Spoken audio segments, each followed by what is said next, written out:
जय हिंद दोस्तों, मेरा नाम है निर्भय कौशिक और आपका अपने चैनल जिसका नाम है कोड निर्भय, इसमें मैं आप सभी का बहुत बहुत स्वागत करता हूं।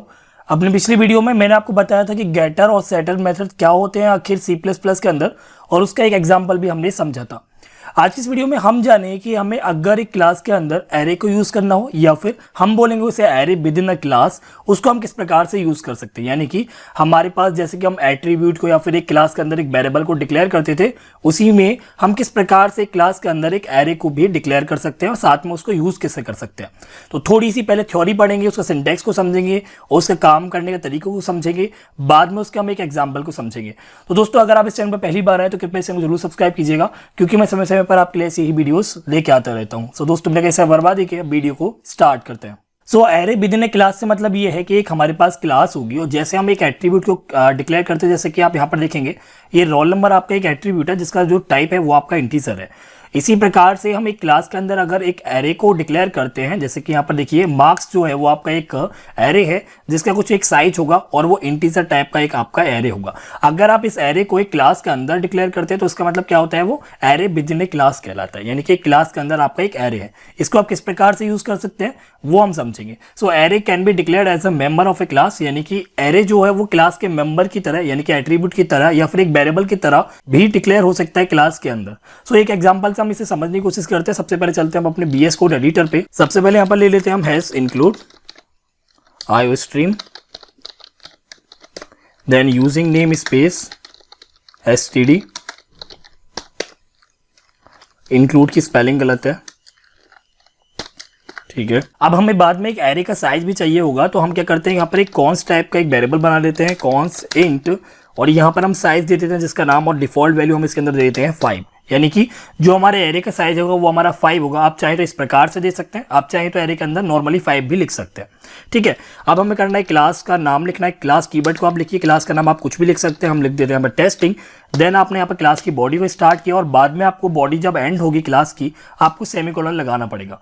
सो आपने लगा दिया यहाँ पर सेमीकोलन। अब आपको यहाँ पर ध्यान देना है कि आपको सबसे पहले क्या करना है, यहाँ पर एक एरे को डिक्लेयर करना है। तो वो आप किस प्रकार से कर सकते हैं वो आप समझिए। जैसे कि अगर आपके पास एक नॉर्मल एट्रीब्यूट है जिसका नाम हो सकता है आपका रोल नंबर, तो आप लिख सकते हैं इस प्रकार से रोल नंबर, ये आपका नॉर्मल एट्रीब्यूट है। और साथ में अगर आप एक एरे को भी डिक्लेयर करना चाहते हैं क्लास के अंदर, तो आप लिखेंगे इंट, और एक एरे का नाम जो भी हो सकता है आप समझ सकते हैं यहाँ पर मार्क्स, और उसका एक साइज तो देना पड़ेगा, एरे का एक साइज होता है।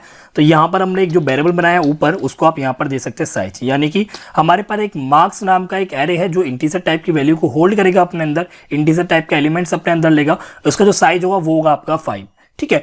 अब यहाँ पर ध्यान देने वाली बात यह है कि जो आपका रोल नंबर और जो मार्क्स आपके मेंबर हैं या फिर आप बोलेंगे डाटा मेंबर है इस टेस्टिंग क्लास के, वो आपके बाय डिफॉल्ट प्राइवेट ही है। सो इनको आप अगर एक्सेस करना चाहते हैं तो डायरेक्टली आप ऑब्जेक्ट से इन्हें एक्सेस नहीं कर सकते। तो उसके लिए क्या करेंगे, आप यहाँ पर एक दो पब्लिक एक्सेस स्पेसिफायर से आप यहाँ पर मेथड बनाएंगे। तो यहाँ पर एक पब्लिकली मेथड बनाते हैं, हम लिख देते हैं उसका रिटर्न टाइप कुछ भी वॉइड, और यहाँ पर दे सकते हैं हम सेट डाटा या कुछ भी आप दे सकते हैं अपने हिसाब से नाम। साथ में हम एक और फंक्शन बनाते हैं, इसका नाम रख देते हैं वॉइड गेट डाटा, और इसका भी हम चाहें तो आर्गुमेंट ले सकते हैं, पर अभी हम यहाँ पर आर्गुमेंट नहीं ले रहे हैं। अब यहाँ पर ध्यान दीजिए, जो आपका सेट डाटा नाम का फंक्शन है, ये जो मेथड है वो आपका एक मार्क्स के अंदर एलिमेंट्स को सेट करने के लिए यूज होगा, और जो गेट डाटा का होगा वो आपके मार्क्स के अंदर जो एलिमेंट है उनको प्रिंट करने के लिए या फिर उनको एक्सेस करने के लिए यूज होगा। और यहाँ पर हमने क्या किया है कि टेस्टिंग क्लास के अंदर सेट डाटा और गेट डाटा नाम के जो दो मेथड है सिर्फ और सिर्फ उनको डिक्लेयर किया है। बाद में हम इनको क्या करेंगे, क्लास के बाहर डिफाइन करेंगे। तो क्लास के बाहर डिफाइन करना आपको आता होगा। क्लास के बाहर डिफाइन करने के लिए आपको लिखना पड़ता है सबसे पहले रिटर्न टाइप, देन क्लास का नाम जो कि आपका टेस्टिंग है, और स्कोप रिसोल्यूशन ऑपरेटर, देन जो भी आप फंक्शन को यूज करना चाहते हैं तो वो मेथड का या वो फंक्शन का नाम जिसका नाम है यहाँ पर सेट डाटा, उसको आप यूज कर सकते हैं। पैरेंथेसिस को ओपन कीजिए, अगर आपके पास आर्ग्यूमेंट है तो आप आर्ग्यूमेंट लिख सकते हैं, क्योंकि यहाँ पर एक डेफिनेशन है तो आपको यहाँ पर एक बॉडी लगाना पड़ेगा, यानी कि यहाँ पर कर्ली ब्रैकेट का यूज करना पड़ेगा। तो इसका मतलब ये है जब भी हम सेट डाटा नाम के फंक्शन को कॉल करेंगे तो ये बॉडी के अंदर जो भी लिखने वाले हैं वो सबसे पहले एक्सिक्यूट हो जाएगा। तो हम लिख सकते हैं, यहाँ पर लिख सकते हैं सी आउट में कि enter your roll number.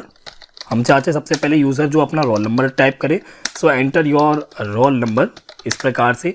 Then next line के लिए आप यहाँ पर एंडल का यूज कर सकते हैं इस प्रकार। अब क्योंकि आपको इनपुट चाहिए रोल नंबर जो आपका एट्रीब्यूट है उसके अंदर, तो आपको सी इन ऑब्जेक्ट का यूज करना है। देन आप रोल नंबर के अंदर चाहते हैं तो आप इसे यहाँ पर एट्रीब्यूट का नाम यानी कि रोल नंबर लिख दीजिए। तो यहाँ पर आपको पता है क्या होगा, सबसे पहले एंटर योर रोल नंबर जो आपका डिस्प्ले होगा और रोल नंबर जो है वो आपका इनपुट हो जाएगा। अब आप चाहते हैं जो कि आपका एरे जिसका नाम मार्क्स है, अगर उसके अंदर आप एलिमेंट लेना चाहते हैं तो उसके लिए आपको लूप का यूज करना पड़ेगा, क्योंकि मार्क्स के जो वो आपको हर एक इंडेक्स में जाना पड़ेगा, यानी 0 इंडेक्स, 1 इंडेक्स, 2 इंडेक्स, 3 इंडेक्स और 4 इंडेक्स। तो सारे इंडेक्स पे जाना है तो आपको फॉर लूप का यूज़ करना पड़ेगा, चाहे तो आप वाइल लूप या फिर डू वाइल लूप का भी यूज़ कर सकते हैं। तो फॉर लूप का हमने यहाँ पे यूज़ किया और इंटीजर टाइप का एक वेरिएबल ले लिया आई, जिसके अंदर हमने बाय डिफॉल्ट वैल्यू 0 को दे दिया। और ये जो आई है आपका तब तक चले जब तक जो आपका एरे का साइज तक ना पहुंच जाए, यानी कि I is less than to size, then आपको आई को प्लस प्लस करते रहना है। अब आपको पता है कि आप इनपुट कैसे लेते हैं। आप इनपुट लेते हैं, आप सबसे पहले तो आप आउटपुट देना चाहेंगे तो लिख दीजिए एंटर मार्क्स इन सब्जेक्ट। कौन से सब्जेक्ट में होगा इसे बताने के लिए तो हम क्या कर सकते हैं, एंटर मार्क्स इन सब्जेक्ट, ये प्रिंट होगा। देन हम कर सकते हैं साथ में आउटपुट में यहाँ पर आई प्लस 1, क्योंकि आई अभी आपका 0 है तो जब इसमें 1 हो जाएगा तो यहाँ पर लिखा होगा एंटर मार्क्स इन सब्जेक्ट 1। अब जब आई आपका 2 हो जाएगा या 3 हो जाएगा तो वो उसमें 1 ऐड करेगा, क्योंकि इंडेक्स जो है ना एरे का वो आपको 0 से चलता है, तो 0 के सब्जेक्ट तो होता नहीं है ना, तो पहला सब्जेक्ट के लिए हमें 1 ही डिस्प्ले करना पड़ेगा। सो एंटर मार्क्स इन सब्जेक्ट 1, पर हम यहाँ पर एंडल को नहीं लेंगे, हम ले लेते हैं यहाँ पर थोड़ा सा एक स्पेस इस प्रकार से। तो हमारे ये मैसेज जब डिस्प्ले हो जाएगा तो हमें चाहिए क्या, इनपुट। तो हम लेते हैं सीन के अंदर जो हमारा एक एरे नाम का वेरिएबल है मार्क्स जिसका नाम है, उसके अंदर हम इंडेक्स, कौन सा इंडेक्स होगा वो आपका आई डिसाइड करेगा, उसके अंदर हम इनपुट ले लेंगे, यानी कि एलिमेंट हम यहाँ से यूजर से मांग लेंगे। ठीक है, तो यहां से क्या होगा, आपका एक एक एलिमेंट आपका मार्क्स जो कि आपका एक एरे है उसके अंदर चला जाएगा। अब बात यहां पर ये आती है कि आप ये तो आपने इनपुट ले लिया, पर अगर आपको ये एरे के जो भी आपके एलिमेंट है वो आपको यूज करना है या फिर वो आपको डिस्प्ले करना है, तो वो आप किस प्रकार से करेंगे। तो उसके लिए हमने गेट डाटा नाम का एक और मेथड बनाया, तो उसको हम यूज करते हैं। तो हम डिफाइन करते हैं गेट डाटा को, तो void class name testing scope resolution operator, function का नाम जो कि आपका है गेट डाटा, और यहां पर इसका ब्रैकेट। अब अगर हम चाहते हैं कि जो यूजर ने हमारा रोल नंबर दिया है और जो अपने सब्जेक्ट दिए हैं, तो सब्जेक्ट के जितने भी मार्क्स हैं उनका हम टोटल को प्रिंट करें, तो हम उसके लिए कुछ कर सकते हैं। उसके लिए हम क्या कर सकते हैं, इस मेथड के अंदर जिसका नाम है गेट डाटा, इसको जब भी हम कॉल करेंगे तो सबसे पहले हम एक वेरिएबल को डिक्लेयर कर देते हैं इंट, और जिसका नाम हम रख लेते हैं टोटल। इसको हम बाय डिफॉल्ट टोटल को 0 मान लेते हैं। ठीक है, देन हमें करना क्या है कि हमें मार्क्स जो हमारा एक एरे है उसके हर एक एलिमेंट को इटरेट करना है, यानी कि एरे को हमें इटरेट करना है। तो उसके लिए हम फिर से लूप का यूज करने वाले हैं। तो हम इस पूरे लूप को ऊपर से क्या करते हैं, कॉपी कर लेते हैं यहाँ तक। तो कंट्रोल सी से कॉपी किया और यहाँ पर आकर हमने कर दिया ये पेस्ट इस प्रकार से।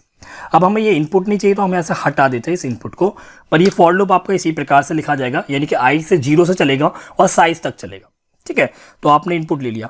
अब आपको करना क्या है, अब आपको ये करना है कि आपको टोटल के अंदर, टोटल आपका फिलहाल 0 है, टोटल के अंदर आपको ऐड कर देना है, टोटल के अंदर आपको ऐड कर देना है जो भी आपका एरे का पहला इंडेक्स, दूसरा इंडेक्स, जो भी इंडेक्स चल रहा होगा उस पर जो भी एलिमेंट होगा वो आपका टोटल के अंदर ऐड हो जाए। तो आप समझिए टोटल अभी आपका एल वैल्यू है, आर वैल्यू में टोटल जो वो आपका 0 है। तो 0 में क्या होगा, मार्क्स नाम का जो एरे है उस पर जो पहला इंडेक्स होगा ये आपका 0 है, उसका जो भी एलिमेंट होगा वो आपका टोटल में जुड़ जाएगा और वो वापस से टोटल को रीसेट कर देगा। तो सपोज कीजिए मार्क्स जो है उसके पहले इंडेक्स पे अभी जो आपकी एलिमेंट है वो आपका 50 है, टोटल आपका 0 है, तो 0 + 50 = 50, 50 आपका टोटल में इनिशियलाइज हो जाएगा। अगली बार जो आपकी टोटल की वैल्यू होगी वो आपकी 50 होगी और मार्क्स की वैल्यू जो होगी वो अगले इंडेक्स की होगी। तो इसलिए क्या होगा, हर बार जो आपका टोटल है वो आपका ऐड होता जाएगा। तो बाद में आप जब टोटल को प्रिंट करेंगे तो आपका फाइनल आउटपुट आ जाएगा जो कि आपके सारे नंबर्स का या फिर सारे मार्क्स का टोटल होगा। तो एक तो आपको ये तरीका है कि आप ऐसे लिखिए total assignment operator total plus marks, या फिर आप इसे शॉर्ट हैंड में लिख सकते हैं। शॉर्ट हैंड में लिखने का तरीका ये है कि आपको लिखना पड़ेगा प्लस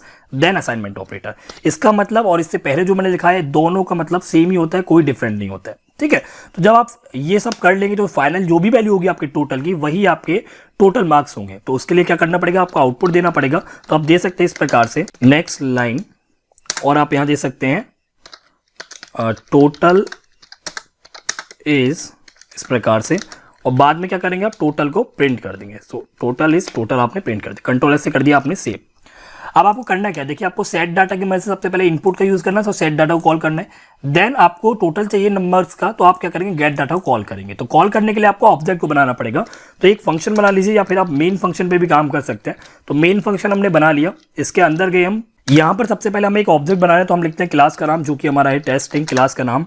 ऑब्जेक्ट का नाम हमारा कुछ भी हो सकता है, हम ले लेते हैं यहाँ पर ओबीजे। तो ऑब्जेक्ट का नाम हमारा ओबीजे है। तो ओबीजे से सबसे पहले हम वैल्यू को सेट करना चाहेंगे, तो हम लिखेंगे ओबीजे सेट डाटा, जो कि हमारा मेथड है उसको हम क्या करेंगे, कॉल कर लेंगे। ठीक है, जब हमारा ये वैल्यू को सेट कर देगा तो हम क्या करेंगे, सेट डाटा तो हमने सेट तो कर दिया, हम टोटल चाहते तो उसके लिए हम गेट डाटा जो कि हमने एक मेथड बनाया उसको भी हम कॉल कर सकते हैं। सो गेट डाटा हमने यहाँ पर कॉल कर दिया। अब क्योंकि जो आपका मेन फंक्शन था वो आपका इंटीजर वैल्यू को रिटर्न कर रहे हैं, तो आप यहाँ पर रिटर्न 0 भी लिख सकते हैं। कंट्रोलर से सेव करते हो, इसे कंपाइल करने की कोशिश करते हैं तो कंपाइलर पर जाइए। आप कोई भी कंपाइलर का यूज़ कर सकते हैं। मैं यहाँ पर G++ या फिर GNU कंपाइलर का यूज़ कर रहा हूँ। तो उसको कंपाइल करने के लिए आपकी कमांड होगी G++ file name with extension then -o, जो कि आपका फ्लैग होगा आउटपुट के लिए। देन आप जो भी आउटपुट आप फाइल नेम देना चाहते हैं, जैसे कि मैं यहाँ पर ओ दे रहा हूँ, तो वो आप दे सकते हैं। एंटर प्रेस कर दीजिए। अगर कोई एरर होगा तो ये डिस्प्ले कर देगा, नहीं तो कुछ डिस्प्ले नहीं करेगा। तो इसका मतलब ये है कि इसमें कोई एरर नहीं है। तो हम क्या करते हैं, इसे रन करते हैं। सबसे पहले पूछेगा एंटर योर रोल नंबर, तो हम दे देते हैं 026, ठीक है, हमारा रोल नंबर गया। Then enter marks in subject 1, तो हम पहले मार्क्स देते हैं 50। फिर enter marks in second subject, तो हम दे देते हैं 100। थर्ड सब्जेक्ट में हम दे देते हैं 15, 45 और कुछ भी एक देता है 45 में 48 कर देते हैं। तो पांचों सब्जेक्ट में हमने मार्क्स दे दिए। जैसे हम एंटर प्रेस करेंगे तो ये पांचों सब्जेक्ट के जो भी मार्क्स होंगे वो आपका टोटल हो जाएगा। तो टोटल इज 258। तो इस प्रकार से आप क्या कर सकते हैं, क्लास के अंदर आप एक एरे का यूज कर सकते हैं, जिससे आप बोलेंगे array within a class. So आशा करता हूं आपको ये वीडियो पसंद आई होगी। अगर ये वीडियो पसंद है तो कृपया इस वीडियो को जरूर लाइक कीजिएगा। कोई प्रॉब्लम है, कोई डाउट है, कुछ गलती हुई है, प्लीज आप कमेंट कीजिएगा। कोई फीडबैक आप कमेंट कीजिएगा, चाहे वो नेगेटिव हो चाहे वो पॉजिटिव हो। पहली बार अगर इस चैनल पर आने या फिर पहली बार इस वीडियो को देख रहे हैं तो कृपया इसे जरूर सब्सक्राइब कीजिएगा। तो दोस्तों आज की इस वीडियो में सिर्फ इतना ही। वीडियो देखने के लिए धन्यवाद।